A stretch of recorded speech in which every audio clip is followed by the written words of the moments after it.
Les ruelles de Bagdad, baignées par la lumière pâle de la lune, murmuraient des secrets anciens, leurs ombres s'étirant entre les façades délabrées et les arches imposantes. Dans cette nuit tranquille, Léla avançait avec la grâce féline d'une courtisane aguerrie. Chaque pas, mesuré et élégant, faisait onduler les soieries colorées qui enveloppaient sa silhouette élancée. Les bijoux qui ornaient ses poignets scintillaient sous la faible lueur des lanternes, attirant les regards des rares passants. Mais sous ce masque de sérénité, son esprit était en alerte. Elle connaissait les dangers des ruelles mal famées, loin des jardins luxuriants et des alcôves confortables où elle évoluait d'ordinaire. Cette nuit-là, une invitation particulière l'avait poussée hors de sa zone de confort, une fête grandiose, organisée en l'honneur du calife lui-même. Sa présence y était requise. Son cœur battait un peu plus vite à cette pensée, bien qu'elle gardât un calme apparent. Les ruelles rétrécissaient à mesure qu'elle progressait, et le bourdonnement lointain du marché nocturne s'estompait, laissant place au silence pesant de l'obscurité. C'est là que tout bascula. Soudain, une ombre jaillit d'un recoin sombre, suivie de deux autres silhouettes encapuchonnées. Leurs visages étaient à peine visibles sous les lambeaux de leur cape, mais leurs intentions, elles, étaient limpides. Léla s'arrêta net, ses instincts prenant le dessus. Les hommes s'approchaient lentement, des sourires mauvais illuminant leurs traits. Ces bijoux sont bien trop précieux pour être portés par une simple courtisane, ma belle, lança l'un des brigands en tendant la main vers elle. Léla, son souffle se faisant plus court, recula, cherchant une issue dans l'étroite ruelle. Son esprit calculait déjà ses options, mais elle savait que sa chance était mince. Ils étaient trois, armés, et l'attaque était préméditée. Alors que l'un des hommes levait une dague, prêt à la forcer à se soumettre, un sifflement sourd fendit l'air. Avant que Léla n'ait le temps de réagir, l'homme fut projeté en arrière, frappé par une force invisible. Les deux autres brigands se retournèrent, surpris, avant qu'une silhouette noire ne surgisse des ombres. L'homme qui se tenait là n'était pas comme les autres. Vêtu d'une cape simple et d'un turban cachant partiellement son visage, il semblait être un voyageur ordinaire. Pourtant, la précision avec laquelle il neutralisait ses adversaires et l'assurance de ses mouvements trahissaient une expérience bien plus grande. En quelques instants, les voleurs étaient à terre, se tordant de douleur ou inconscients. Le mystérieux inconnu s'avança vers elle, sa main tendue dans un geste de réconfort. « Vous allez bien » demanda-t-il, sa voix grave et apaisante, mais empreinte d'une autorité indéniable. Léla, encore sous le choc de l'attaque éclair, hocha la tête. Il y avait quelque chose de singulier chez cet homme. Sa posture, sa manière de se mouvoir. Il n'était clairement pas un simple passant. Et pourtant, il ne portait aucun signe de richesse ou de statut. « Merci, murmura-t-elle, redressant sa posture. Je vous dois beaucoup. Puis-je connaître le nom de celui qui m'a sauvé ?» L'homme resta silencieux un instant, ses yeux sombres brillant d'une lueur énigmatique sous les plis de son turban. Puis, sans répondre directement, il fit un léger sourire. « La nuit peut être dangereuse pour une femme comme vous, surtout dans ces quartiers. Permettez-moi de vous escorter jusqu'à votre destination. » Léla hésita. Elle avait appris à ne faire confiance à personne dans cette ville où les apparences étaient souvent trompeuses. Mais quelque chose chez cet homme la mettait à l'aise, malgré sa méfiance naturelle. « Je me rends à la fête du calife, finit-elle par admettre, jaugeant sa réaction. À ces mots, l'homme sembla légèrement surpris, bien que son expression restât impassible. « Le calife, dites-vous ? Alors, nous nous rendons au même endroit. » Intriguée, Léla accepta son offre. Tandis qu'ils marchaient côte à côte, elle le dévisageait du coin de l'œil. Il était grand, sa démarche fluide et assurée, mais son visage restait partiellement dissimulé. Elle se demanda s'il était un noble en mission secrète ou peut-être un garde du calife, bien que sa simplicité vestimentaire ne corresponde pas à cette hypothèse. Ils atteignirent enfin les majestueuses portes du palais. Là, les serviteurs et gardes saluaient respectueusement les invités, et une lumière dorée émanait de l'intérieur, promettant luxe et splendeur. Alors que Léla allait le remercier une dernière fois et s'éloigner, l'homme s'arrêta et lui murmura. « Je vous invite à entrer sous ma protection. Ce sera plus sûr ainsi. » Elle fronça les sourcils, légèrement déconcertée. « Et qui êtes-vous pour offrir une telle protection ?» Le mystérieux inconnu ôta enfin son turban, révélant un visage que Léla ne connaissait que trop bien. Le souffle lui manqua un instant. « Le calife. » en personne. Un sourire s'étira sur ses lèvres, mêlant amusement et fascination. Je crois que nous avons encore beaucoup à apprendre l'un de l'autre, Léla. Et c'est ainsi que la soirée qui devait être simplement une des nombreuses fêtes du palais se transforma en le début d'une histoire qui allait changer le destin de Léla et du souverain de Bagdad. Les grands salons du palais étaient illuminés de mille feux, chaque recoin baignant dans une lueur dorée projetée par les lampes à huile finement ciselées.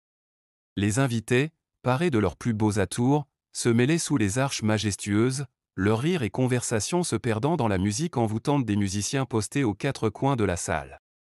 L'air était saturé du parfum enivrant des roses et du jasmin, flottant au-dessus des têtes comme une brume douce et ensorcelante. Léla, enveloppée dans un voile de soie délicatement brodé, fit son entrée dans ce cadre somptueux, son cœur battant encore du secret qu'elle portait, la véritable identité de l'homme qui l'avait sauvée.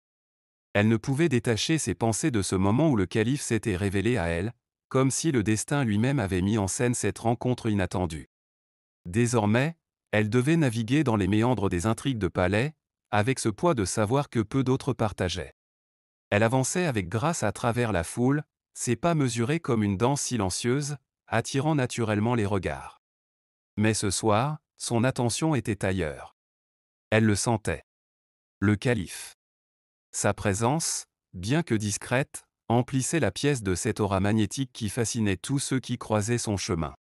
De l'autre côté de la salle, il était là, vêtu de riches étoffes, mais sans l'ostentation habituelle des rois. Son regard d'un noir profond se posa sur elle, perçant la distance qui les séparait. Léla sentit une vague d'émotion parcourir son corps, comme si cet échange silencieux tissait un lien invisible entre eux. Elle le vit s'éloigner des dignitaires qui l'entouraient, ses yeux ne quittant pas les siens. Le cœur battant, elle avança vers lui, un étrange sentiment de familiarité mêlé d'anticipation prenant possession d'elle. Ce n'était pas une simple attraction. Il y avait quelque chose de plus profond, de plus ancien, comme si leurs âmes se reconnaissaient dans ce vaste océan de visages anonymes. Le calife la rejoignit près d'une fontaine centrale ornée de mosaïques délicates. L'eau scintillait sous les étoiles, renvoyant une lumière douce et presque irréelle. Léla, dit-il doucement, sa voix comme une caresse dans l'air. Vous semblez être la plus rare des beautés dans ce palais, mais aussi la plus mystérieuse. La jeune femme, loin d'être intimidée, releva les yeux vers lui avec un léger sourire aux lèvres. Les mystères ont souvent plus d'attrait que ce qui est ouvertement révélé, répondit-elle, jouant avec la tension palpable entre eux. Le calife sourit, cette étincelle de curiosité brillant dans ses yeux. Il n'était pas habitué à être ainsi défié, et pourtant, il semblait prendre plaisir à ce jeu subtil qu'ils étaient en train de commencer.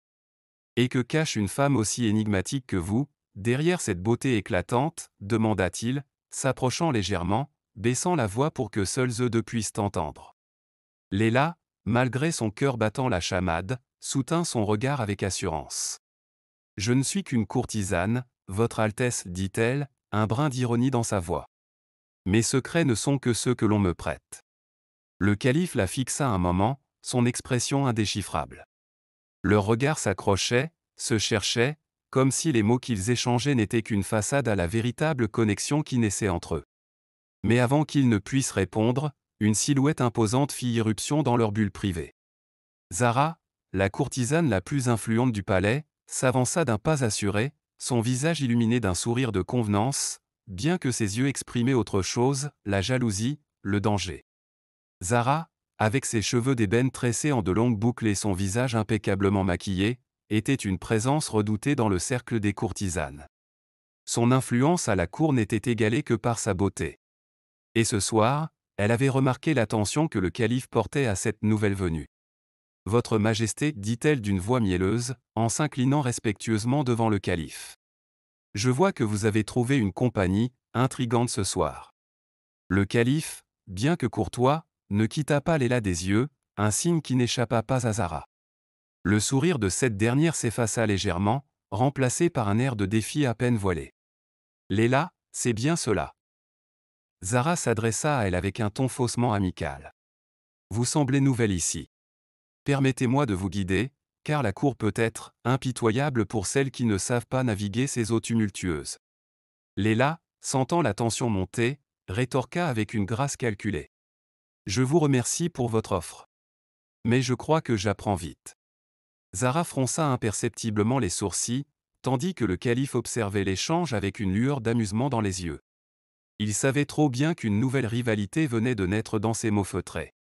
Apprendre est une chose, murmura la première des courtisanes, se penchant légèrement vers Léla, survivre en est une autre. Le calife intervint alors, sa voix douce mais ferme. Mesdames, la cour est un endroit pour la beauté et l'intelligence. Il est rare de rencontrer ces qualités réunies ce soir. Son regard revint sur Léla, et Zara sentit le coup porté à son ego. Elle fit une légère révérence, dissimulant sa frustration sous un masque de politesse, avant de s'éloigner, la tête haute. Léla l'observa disparaître dans la foule, avant de tourner son regard vers le calife. Il lui adressa un sourire complice, comme s'il partageait un secret. « Je crois que vous vous êtes fait une ennemie ce soir, dit-il doucement. Ce ne serait pas la première fois, répondit Léla, une lueur de défi dans les yeux. Le calife éclata d'un rire léger, charmé par sa répartie. Vous êtes bien plus que ce que vous laissez paraître, Léla. Et j'ai bien l'intention de découvrir chacun de vos mystères. Elle sentit son cœur se serrer, non de peur, mais d'une anticipation nouvelle. Car elle savait qu'en se rapprochant du calife, elle entrait dans un jeu dangereux. Un jeu où le cœur et le pouvoir se mêlaient, et où les premières étincelles ne faisaient que marquer le début d'un feu qui pourrait tout consumeur. Et sous la lumière des étoiles, leurs regards se lièrent une nouvelle fois, tandis que la fête se poursuivait autour d'eux, comme si le destin écrivait déjà leur histoire. Les nuits étaient devenues des refuges pour Léla et le calife, des moments volés à l'agitation de la cour. Sous le couvert des jardins du palais, où le parfum des jasmins flottait dans l'air, ils se retrouvaient en secret. Leur conversation se faisait plus intime, leur rire résonnant doucement parmi les arbres. Chaque rencontre était un souffle d'évasion pour eux, une évasion des lourdes responsabilités et des intrigues incessantes qui tissaient le quotidien du calife.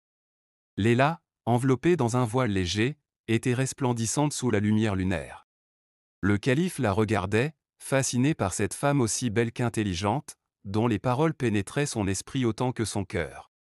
Mais chaque moment partagé était imprégné d'une tension sous-jacente, une ombre que ni l'un ni l'autre ne pouvait ignorer. À l'intérieur du palais, des murmures circulaient. Leur rencontre, bien que secrète, n'était pas passée inaperçue. Les courtisans, toujours à l'affût du moindre scandale, avaient commencé à échafauder des rumeurs. Certains voyaient en Léla une menace, une courtisane qui s'approchait trop près du pouvoir.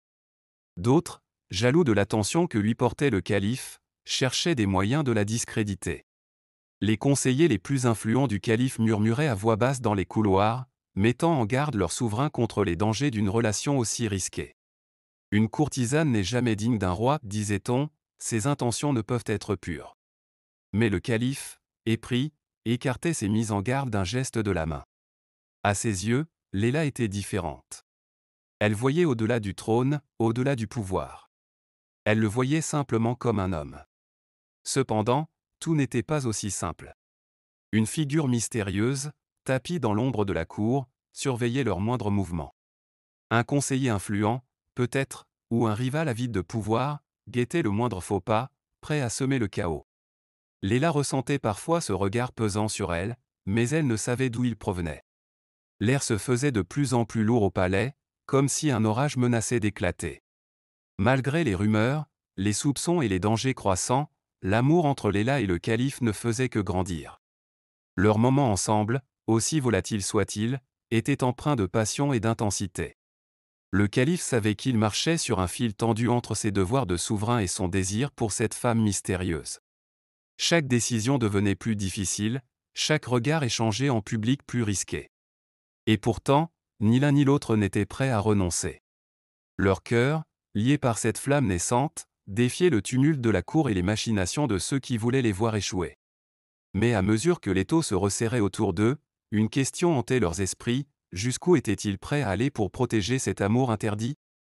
La lune haute dans le ciel baignait les jardins du palais d'une lumière argentée. Léla se tenait là, seule, l'esprit agité par des souvenirs qu'elle avait longtemps cherché à enfouir. Le passé, pourtant, ne restait jamais aussi loin qu'on l'espérait. Elle le savait mieux que quiconque. Autrefois, bien avant qu'elle ne devienne la courtisane adulée qu'elle était aujourd'hui, Léla avait été mêlée à des affaires secrètes au sein même de la cour de Bagdad. Dans l'ombre, elle avait joué un rôle crucial dans des intrigues politiques, rendant des services à des puissants pour assurer sa survie. À cette époque, elle n'était qu'une jeune femme perdue dans un monde de complots et de trahison, essayant de trouver sa place dans cette toile complexe. Elle avait, par nécessité, appris les rouages du pouvoir, décodé les alliances cachées, et recueilli des informations sensibles sur certaines des figures les plus influentes du royaume. Elle n'avait jamais eu l'intention de se retrouver si profondément impliquée. Mais une fois qu'on plonge dans les jeux de pouvoir, il est difficile d'en sortir indemne. Elle avait réussi à se retirer, à se réinventer en tant que courtisane indépendante. Mais aujourd'hui, alors que ses sentiments pour le calife grandissaient, son passé menaçait de la rattraper. Elle serra les poings en sentant une présence derrière elle. Le calife la rejoignit dans les jardins, son regard empreint de cette même douceur qu'elle voyait à chaque fois qu'ils se retrouvaient. Il lui adressa un sourire, mais Léla, bien que touchée, sentait cette distance invisible qu'elle devait maintenir. Plus il se rapprochait, plus la menace de ses anciens ennemis devenait pressante. Ignorant les tourments de Léla, le calife continuait à la fréquenter en secret, incapable de résister à l'attraction qu'elle exerçait sur lui. Pourtant, à la cour, ses conseillers se faisaient de plus en plus insistants. Ils murmuraient à son oreille, rappelant sans cesse le danger de cette relation. « Elle cache quelque chose, Majesté, disait-il. Une courtisane au passé trouble n'apporte jamais rien de bon. » Le calife écartait leurs paroles d'un revers de main, trop absorbé par son affection pour Léla pour accorder du crédit à ses rumeurs. À ses yeux, elle était une énigme fascinante, une femme pleine de mystères qu'il souhaitait découvrir, non fuir. Mais la cour était un nid de serpents, et chaque mouvement de Léla était observé, chaque parole analysée. Certains des plus hauts dignitaires craignaient qu'elle n'en sache trop, qu'elle détienne des informations qui pourraient renverser l'équilibre du pouvoir. Un soir, alors que le calife se tenait à sa fenêtre, contemplant les lumières scintillantes de Bagdad, un de ses plus anciens conseillers, Rahman, entra discrètement dans ses appartements. « Majesté, murmura-t-il, son visage grave, il y a des choses que vous devez savoir sur cette femme. Son passé n'est pas aussi pur qu'il y paraît. » Rahman lui présenta des documents, des preuves fragmentées d'un complot ancien dans lequel Léla avait été impliquée. Le calife, surpris, se retrouva face à une vérité qu'il ne pouvait ignorer. Ses sentiments pour Léla étaient réels, mais que savait-il vraiment d'elle? Devait-il remettre en question tout ce qu'ils avaient partagé? Pendant ce temps, Léla, consciente que son passé commençait à refaire surface, sentait le poids du danger peser de plus en plus lourdement sur ses épaules. Les personnages qu'elle avait côtoyés autrefois, certains toujours puissants, n'étaient pas prêts à la laisser révéler leurs secrets. Si elle continuait à se rapprocher du calife, elle risquait de tout perdre et pire encore, elle risquait de le mettre en danger. Ainsi, dans l'ombre, les vieux ennemis de Léla commençaient à se rassembler, prêts à tout pour garder leur pouvoir intact. Elle se tenait au bord d'un précipice, tiraillée entre son amour pour le calife et la nécessité de protéger des vérités qui, si elles étaient révélées, pourraient causer la chute de nombreux hommes puissants. Mais une chose était certaine, les ombres du passé étaient là, et elles ne tarderaient pas à engloutir tout sur leur passage. Les journées se succédaient sous un soleil brûlant, mais dans les couloirs du palais, l'atmosphère était plus glaciale que jamais. Léla, marchant d'un pas pressé dans les jardins qu'elle connaissait désormais si bien, sentait son cœur tiraillé. Chaque pas résonnait comme un rappel de la tempête imminente qui menaçait d'éclater. Elle n'avait jamais été aussi proche de quelqu'un, mais paradoxalement, elle n'avait jamais été aussi loin de la paix intérieure. Son amour pour le calife grandissait, chaque rencontre secrète dans les jardins du palais ou dans les alcôves cachées lui révélant une nouvelle facette de lui. Cet homme, si puissant aux yeux du monde, était aussi vulnérable, et c'était cette vulnérabilité qui la touchait profondément. Pourtant, derrière chaque sourire, chaque moment de tendresse partagée, un lourd secret menaçait de tout briser. Le passé de Léla n'était pas qu'un simple souvenir, il était une épée suspendue au-dessus de sa tête. Les secrets qu'elle détenait, les alliances dangereuses qu'elle avait tissées dans sa jeunesse, pouvaient à tout moment ressurgir et détruire non seulement sa relation avec le calife, mais aussi sa propre vie. Elle savait que leur bonheur était fragile, que les fondations de cette romance, aussi passionnées soient-elles, étaient bâties sur des mensonges. Pendant ce temps, au palais, les tensions politiques s'intensifiaient. Une révolte grondait dans le royaume. Des factions opposées, mécontentes des décisions du calife, prenaient de l'ampleur. Les échos de ces révoltes se faisaient sentir dans les moindres recoins de la cour. Les conseillers pressaient le calife, l'avertissant des dangers imminents. Ils lui demandaient de se concentrer sur les affaires du royaume, de rétablir l'ordre et la stabilité. Mais ses pensées revenaient sans cesse à Léla, à leur moment volé, à cette flamme qui brûlait entre eux, plus vive et plus incontrôlable que jamais. L'un des conseillers les plus proches du calife, Omar, regardait cette romance naissante avec un œil jaloux. Depuis l'arrivée de Léla, il voyait son influence sur le calife diminuer, ses conseils ignorés. Omar avait longtemps été le confident du souverain, son bras droit dans les décisions cruciales. Mais maintenant, chaque sourire du calife destiné à Léla, chaque moment qu'ils passaient ensemble, renforçait l'idée que cette courtisane prenait peu à peu la place qu'il occupait autrefois dans l'esprit du souverain. Omar ne pouvait tolérer cela. Il savait qu'il devait agir, et vite. Il n'avait pas manqué de remarquer les murmures discrets dans les couloirs, les rumeurs qui circulaient sur le passé trouble de Léla. Si ces murmures pouvaient être transformés en vérités accablantes, il pourrait détruire cette relation et restaurer son influence sur le calife. Mais il devait être prudent. Le calife était un homme de cœur, et attaquer directement Léla pourrait le pousser à se braquer. Il lui fallait un plan, un moyen de révéler les secrets de Léla tout en se plaçant en sauveur aux yeux du calife. Dans son propre tourment, le calife sentait la pression de son royaume peser sur ses épaules. Il ne pouvait plus ignorer la révolte qui se propageait à l'extérieur du palais. Pourtant, chaque fois qu'il regardait Léla, il se sentait tiraillé entre son devoir en tant que souverain et ses désirs en tant qu'homme. Il l'aimait, il en était certain. Mais l'amour pouvait-il suffire face aux intrigues de la cour, aux machinations de ses ennemis, et à une rébellion qui menaçait de renverser son royaume? Alors que la nuit tombait sur Bagdad, Léla se tenait au bord du bassin des jardins, les reflets de l'eau jouant avec la lumière des étoiles. Elle savait qu'elle devait parler au calife, lui révéler la vérité avant que quelqu'un d'autre ne le fasse à sa place. Mais la peur la paralysait. Comment pourrait-il la regarder après avoir appris ce qu'elle avait fait? Et pire encore, pourrait-il la protéger des ennemis qui souhaitaient sa chute? Le silence fut brisé par des pas qui approchaient. C'était lui. Le calife, vêtu d'une simple robe, s'avançait vers elle, son regard empreint de tendresse et d'inquiétude. Il s'assit à ses côtés, sans un mot, attendant qu'elle parle. Léla savait que le moment était venu, mais avant qu'elle ne puisse dire un mot, une voix résonna dans l'obscurité. « Oserais-tu lui dire la vérité, Léla ?» Omar sortit des ombres, son sourire froid déformant son visage. « Où devrais-je m'en charger ?» ajouta-t-il, l'ironie perçant dans chaque syllabe. Léla sentit son cœur se serrer. Les conflits intérieurs qu'elle avait tenté de maîtriser prenaient vie devant elle, et maintenant, elle devait faire face à une nouvelle réalité, son amour pour le calife ne suffirait peut-être pas à effacer les erreurs de son passé. L'aube se levait sur Bagdad, mais une ombre pesante couvrait le palais du calife. Les murmures s'étaient intensifiés dans les couloirs et dans les jardins autrefois paisibles, et une tension palpable flottait dans l'air. Le complot contre Léla, ourdi par ceux qui jalousaient son influence croissante, était sur le point d'atteindre son apogée. Dans les salles du conseil, un silence pesant régnait. Omar, le conseiller influent qui avait toujours joué de ses manipulations, se tenait droit, une lueur triomphante dans les yeux. Devant lui, un parchemin en main, il s'adressa au calife avec une assurance que peu osaient adopter.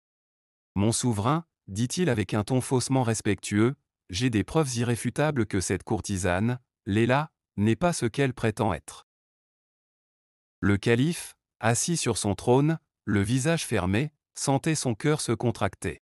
Depuis leur première rencontre, il avait été emporté dans un tourbillon d'émotions qu'il n'avait jamais anticipé. Ses sentiments pour Léla étaient clairs et puissants, mais la loyauté envers son royaume et son devoir en tant que souverain l'obligeaient à écouter ses accusations. « Quelles preuves apportez-vous, Omar ?» demanda-t-il d'une voix grave. Omar déploya le parchemin. Il contenait des lettres, apparemment écrites de la main de Léla, dévoilant sa prétendue implication dans une conspiration pour déstabiliser le royaume. Les lettres mentionnaient des noms de hauts dignitaires et des plans soigneusement élaborés pour influencer le calife et détourner ses décisions. Voici des correspondances échangées avec nos ennemis, des complots fomentés dans l'ombre même de ces murs. Elle n'est pas qu'une simple courtisane, mon souverain, elle est une espionne. Le calife serra les poings. La colère et la confusion bouillonnaient en lui. Il savait que la cour était un nid de vipères, où la manipulation et la trahison étaient monnaie courante. Mais pouvait-il vraiment croire que la femme qu'il aimait avait joué un rôle dans une conspiration aussi vile? Pendant ce temps, Léla, consciente que les choses prenaient une tournure dangereuse, se tenait dans ses appartements, le cœur battant. Elle avait vu les regards changeants des courtisans, entendu les rumeurs qui circulaient plus ouvertement que jamais. Et elle savait que c'était seulement une question de temps avant que l'étau ne se referme sur elle. Cette nuit-là, dans le silence de sa chambre, elle prit une décision. Elle ne pouvait laisser son amour pour le calife détruire tout ce qu'il avait construit. Si ces fausses accusations prenaient racine, il pourrait perdre sa légitimité, et le royaume serait plongé dans le chaos. Fuir. C'était la seule solution. Quitter Bagdad avant que les choses ne deviennent irréversibles. Mais chaque pas vers cette décision la blessait. Fuir signifiait abandonner tout espoir de vivre cet amour interdit, de sentir encore une fois la chaleur des bras du calife autour d'elle, d'échanger des regards complices dans les jardins nocturnes du palais. Pourtant, rester signifiait risquer non seulement sa vie, mais aussi celle de l'homme qu'elle aimait. Tandis qu'elle pliait quelques affaires essentielles dans une petite sacoche, la porte de sa chambre s'ouvrit brusquement. Le calife se tenait là, les traits marqués par l'angoisse et la colère. « Léla, dit-il, sa voix trahissant la douleur qu'il tentait de contenir.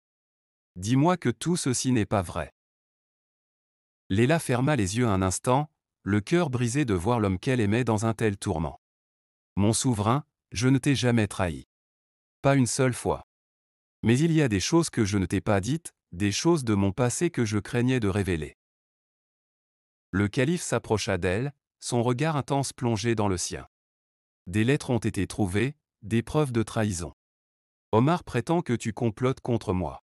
Comment puis-je te protéger si je ne connais pas la vérité ?»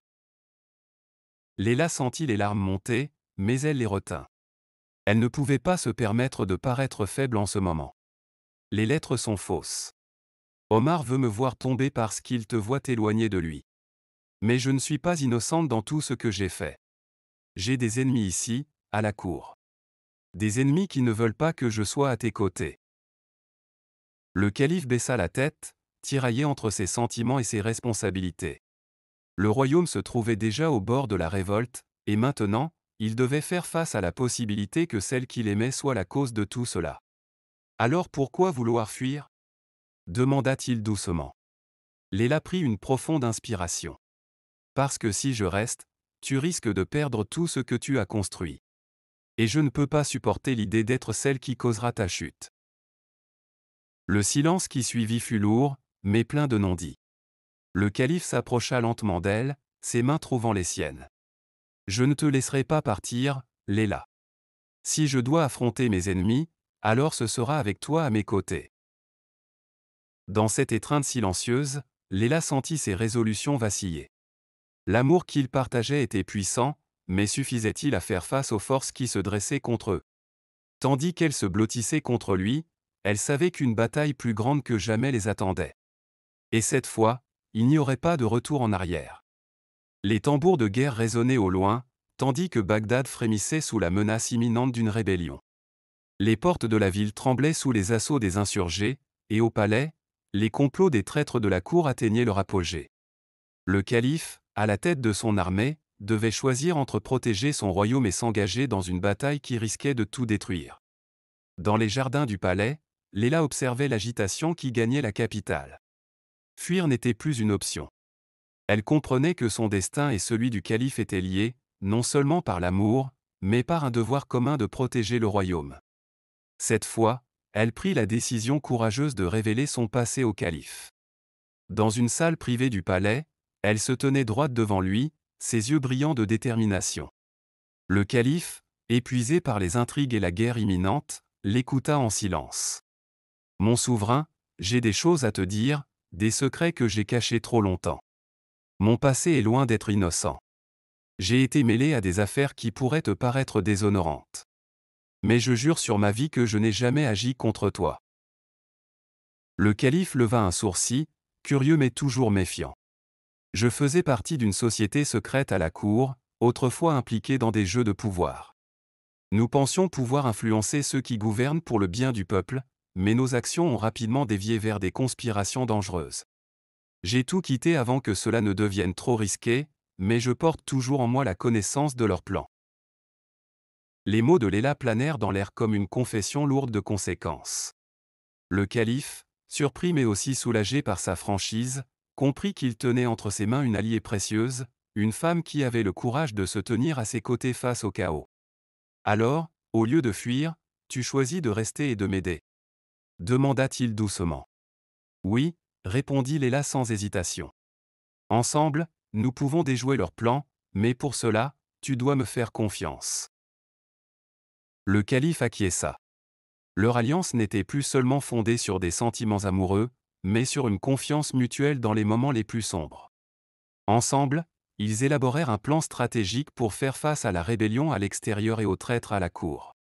Léla utilisa sa connaissance des conspirateurs pour identifier les faiblesses des rebelles, tandis que le calife rassembla ses généraux pour une dernière bataille décisive.